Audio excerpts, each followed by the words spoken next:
ఈరోజు రాయదుర్గం పట్టణంలో అన్నా క్యాంటీన్ను రాష్ట్రంలోనే అత్యద్భుతమైన గోల్ఫ్ కోర్టు విశాఖ ఈస్ట్ పాయింట్లో ఉందన్నారు పర్యాటక మంత్రి కందుల దుర్గేష్. భారతదేశంలో ఈస్ట్ పాయింట్ గోల్ఫ్ కోర్టు 5వ స్థానంలో ఉందని, వరుసగా 2వసారి గోల్ఫ్ టోర్నమెంట్ నిర్వహించడం సంతోషదాయకమన్నారు.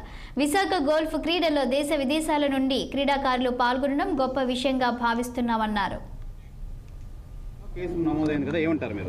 వారు సనాతన ధర్మం మీద వారి నోటికొచ్చిన విధంగా వారు మాట్లాడితే దాని గురించి ఎవరో ప్రశ్నించలేదు. కానీ సనాతన ధర్మాన్ని మనం గౌరవించాలి, ప్రతి ఒక్క మతాన్ని గౌరవించాలి, ప్రతి ఒక్క మతస్థుల యొక్క మనోభావాల్ని గౌరవించాలనేటువంటి మాటనే పవన్ కళ్యాణ్ గారు చెప్పారు.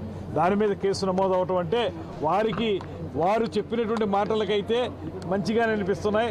పవన్ కళ్యాణ్ గారు ప్రజాహితం కోసం, సమాజ కళ్యాణం కోసం చెప్పిన మాటలు వాళ్ళకి తప్పుగా అనిపిస్తున్నాయి. అది వారి యొక్క వ్యక్తిగతమైనటువంటి అంశంగానే నేను భావిస్తున్నాను.